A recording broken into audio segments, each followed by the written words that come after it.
Doctor निशा, एक सबसे बड़ा कारण आप ये भी देखती हैं कि आजकल हमारे पास रील्स के लिए तो वक्त है, लेकिन रियल लाइफ के लिए वक्त नहीं है। हम बेडरूम में देखते हैं, बहुत बार ऐसा होता है, डाइनिंग टेबल पर, ड्राइंग रूम में तो हाल ये होता है कि टीवी चल रहा है, इधर गाने भी चल रहे हैं, लेकिन फिर भी हम फोन पे बिजी हैं। बगल में रिश्तेदार आए हुए बैठे हैं या फिर बीवी बैठी हुई है तो हम बिजी हैं। वो पेशेंस लेवल यहाँ भी खत्म हो गया, हमारी सुनने की क्षमता खत्म हो जाती है। मैम देखिए, वो इमोशनल कनेक्शन की बात है। अगर दो लोगों में इमोशनल कनेक्शन हो, चाहे वो दोस्त हो, चाहे वो रिश्तेदार हो, चाहे वो मियाँ बीवी हो, अगर दो लोगों में कनेक्शन है तो वो फोन क्यों लेंगे आपस में अपने हाथ में? क्योंकि मुझे पता है मैं जो बोल रहा हूँ, मेरा पार्टनर मुझे सुनने में इंटरेस्टेड नहीं, है। लेकिन क्या सोशल मीडिया की वजह से रिलेशनशिप में दरार आई? आप मानती इस बात को? सोशल मीडिया को हम कहाँ से ब्लेम दे सकते हैं? हम सामने वाले से कनेक्ट महसूस नहीं कर रहे, तो हम बाहर की दुनिया में कनेक्ट ढूंढ रहे हैं। और दूसरी चीज, अगर हमें सोशल मीडिया का एडिक्शन है तो हमें उस एडिक्शन पर काम करना है ना। वो भी हमारा पर्सनल ट्रेट है, उसमें यही बात हमारे पार्टनर का या फैमिली, यही बात निशा जी। बिल्कुल आदित्य जी, आप इस पर एग्री करते हैं? आदित्य जी बताइए, आपका व्यू क्या है? बिल्कुल इस बात को एग्री कर रहा हूँ कि देखिए, सोशल मीडिया एक अलग चीज है। अभी मैडम ने भी कहा कि थक के आती है, फिर एक मैडम ने कहा कि खाना नहीं देती है, मारती है। आप पॉइंट देखिए कि हम सारे पॉइंट फीमेल के उसमें कर रहे हैं कि यार भाई थक के। अब वो कोई अगर अपनी वाइफ कह रही है कि मेरे अपने माँ बाप को निकाल दो, तो लड़का जो अगर एग्री नहीं कर रहा है तो कैसे निकाल सकती है? लड़के की भी तो गलती। हमारा प्रेक्सिप्ट ये हो गया कि हमें सिर्फ लड़की को ब्लेम करना है। अच्छा, और वो जेल चला जाएगा। बेचारी थक के आई है।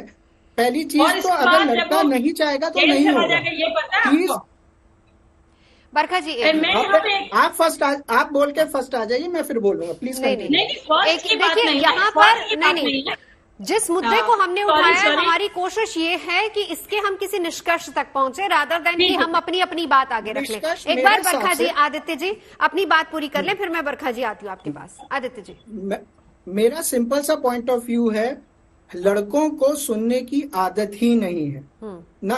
मतलब उनको ब्रॉटअप ही ऐसे किया कि तुम भैया बोलो।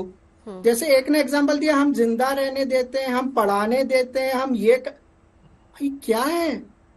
हम लोग ऐसी चीज सोचेंगे तो कहां से चीज बढ़ेगी? वो एक आप इंसान है, उसका भी पॉइंट ऑफ व्यू हो सकता है। उसको हम सिर्फ इसलिए कह दें कि उसके पास में लॉ, कौन से लॉज हैं आप निकालिए। अभी एक सर्वे निकाल लीजिए, कितने लोगों को है लड़कियां बोल नहीं पाती हैं। Just give me 2 second. 2 महीने पहले राखी थी, लड़कियां रिक्वेस्ट कर रही हैं, उनको पैम्पर कर रही हैं कि वो अपने घर जाके राखी बांध सकें। जो रियलिटी है, अच्छी बातें करना एक अलग टॉपिक है। मैं फैक्ट की बात कर रहा हूँ। लड़कियों के पास कोई राइट नहीं है, चाहे वो कहीं की भी हो। 1-2% को मैं कंसीडर नहीं करता। वही बात है। तो फिर आखिर फ्रिक्शन का कारण क्या है? रेखा जी क्या समझती? बरखा जी, मैं इस पर आपका व्यू लेती हूँ, जरा रेखा जी से एक जवाब ले ले। देखिए, जैसे बाकी पैनलिस्ट ने भी कहा कि सबके अपने अपने व्यूज थे इस टॉपिक के ऊपर, परंतु एक वकील होने के नाते मैं जो देखती हूँ कि कोर्ट के अंदर जो तनाव जितना ज्यादा बढ़ गया है, लोगों के केसेस इतने ज्यादा आ गए कि आप अचंबा होगा कि सबसे ज्यादा केसेस जो आजकल कोर्ट में है वो मैट्रिमोनियल केसेस हैं। यहाँ तक कि फैमिली कोर्ट्स भी ज्यादा बन गई हैं, क्योंकि वहां पर एक की वजह से मुझे लगता है कि जो तनाव जिसके हमने कहा कि इसके कई कारण हो सकते हैं जिसकी वजह से तनाव आ गया है पति पत्नी के बीच में। साथ साथ मैं ये भी कहूंगी कि बहुत सारे ऐसे कानून भी आ गए हैं, जबकि कानून बराबरी का दर्जा सबको देता है कि पति पत्नी के बीच में कोई भेदभाव नहीं होना चाहिए, पति पत्नी बराबर है, परंतु कुछ कानून जो महिलाओं के पक्ष में आ गए हैं, जो जेंडर न्यूट्रल नहीं है। जैसे मैं बात करूं घरेलू हिंसा का कानून जो 2005 के अंदर डोमेस्टिक वायलेंस एक्ट 2005 आया था, वो भी ये प्रिज्यूम करता है कि वायलेंस सिर्फ महिलाओं के साथ होती है, चाहे वो पत्नी हो, चाहे वो माँ हो, चाहे वो बहन हो, चाहे वो बेटी हो, और ज्यादातर पत्नियां ही होती हैं जो सफर करती है, खास करके ना उनके लिए बना हुआ है। और अगर हम 498 इंडियन पीनल कोड की बात करें, जहां पर महिलाएं अपने पति या ससुराल वालों को क्राइम अगेंस्ट वुमेन सेल में कंप्लेन कर देती है, और अगर फैमिली का सेटलमेंट नहीं होता है झगड़े का, तो ससुराल वालों पर पति के ऊपर एक FIR भी दर्ज हो जाती है। अगर हम मेंटेनेंस क्लॉज की बात करें, धारा 125 CRPC, वो भी महिलाओं के लिए भी बना हुआ है। तो जहां हम बराबरी की बात करते हैं, वहां पर मुझे कुछ दुख के साथ यहाँ पर ये कहना पड़ेगा कि हमारे कानून बनाने वालों ने शायद इस बात का ध्यान नहीं दिया कि कुछ ये कानून जो जेंडर न्यूट्रल होने चाहिए थे नहीं है।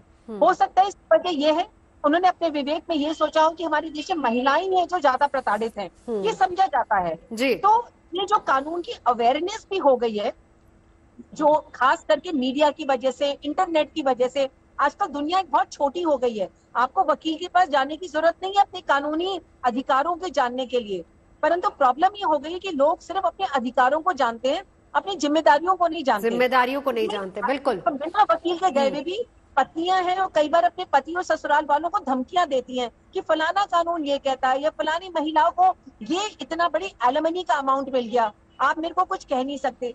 तो इन सब वजहों से मुझे लगता है कि जो एक कहीं ना तो कहीं, अगर मैं शब्द कहूँ कि नेगेटिव, थोड़ा सा इम्पैक्ट ये भी हो गया, जिसकी वजह से इतने सारे केसेस बढ़ गए और पति पत्नी के रिश्ते जो ऐसे होनी चाहिए वो आज ऐसे हो गए। बिल्कुल। अब बरखा जी अपनी बात रखिए जी। देखिए, जो हमारे मैरिज काउंसलर हैं, मैं उनसे शुरू से जब उन्होंने शुरुआत कर दी तब से डिसएग्रीमेंट है, उनकी हर बात पे मेरे को डिसएग्री कर रहे हो। 498-95% मिसयूज होता है, ये सुप्रीम कोर्ट कहता है, मैं नहीं कह रही।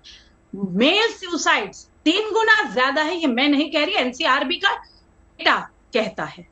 तो आखिर पतियों को मरने की क्या जरूरत पड़ रही है? कहीं मर्डर हो रहे हैं, कहीं सुसाइड हो रहे हैं। सुसाइड को भी मैं मर्डर ही कहूंगी, क्योंकि वो दिन दहाड़े जब आपको बोला जाएगा कि तेरे को सलाखों के पीछे डाल दूंगी, तेरे माँ बाप को जेल भिजवा दूंगी, तेरी बहन की शादी नहीं होने दूंगी, क्या करेगा वो लड़का? मरेगा तो है ही, ये तो मर्डर है। जब वो पुलिस स्टेशन में उसे परेशान किया जाएगा, पूरी फैमिली को हैरेस किया जाएगा, और वो माँ बाप रेल पटरी में लेट जाएंगे। किसी के माँ बाप जिसके लेटे हो ना रेल पटरी में, उससे मिलके देखिएगा, माओ के आंसू देखिए किस तरीके से आंसू बहाती है वो जब उनका बेटा मर जाता है। वही माँ रो रही होती है जिसको आप शक्तिशाली, जिस महिला को आप शक्तिशाली बनाने में लगे हो, वही महिला रो रो के ये के दुहाई लगा रही होती है कि मेरे बेटे को मार डाला गया है, कोई बचाने वाला नहीं है, कोई सुनने वाला नहीं है। तो ये हद से पार हो गई है बातें। आज की डेट में सारे फेक केसेस है, 80% of rape cases are false. False कैसे? क्योंकि कॉन्सेक्सुअल सेक्स होता है। जब कॉन्सेक्सुअल सेक्स होता है तो लड़के के ऊपर रेप कैसे आता है? मजे तो दोनों ने लूटे, लेकिन रेप केस आएगा लड़के के ऊपर। Pretext of marriage, pretext of marriage. तुम क्या छोटी बच्ची थी, दूध पीती बच्ची थी, तुम्हें गोद में उठा के ले गया और तुम्हारा रेप कर दिया, आप खुद ही तो गई थी ना। चलिए, तो ये मुद्दा बहुत बहुत संवेदनशील नहीं है। लेकिन इसी बात का जवाब तो रेखा जी ने दिया ना। रेखा जी इसी बात का जवाब दे रही हैं कि जब हम इक्वल राइट्स की बात करते हैं तो कहीं ना कहीं कानून में भी ऐसी कई खामियां हैं जहां पर दोनों को इक्वल राइट्स नहीं मिले हुए हैं। उस पर भी बरखा जी ने अपनी बात रखी। एक लॉयर होने के नाते उन्होंने बताया कि किस तरीके से आजकल फैमिली केसेस बहुत ज्यादा बढ़ रहे हैं।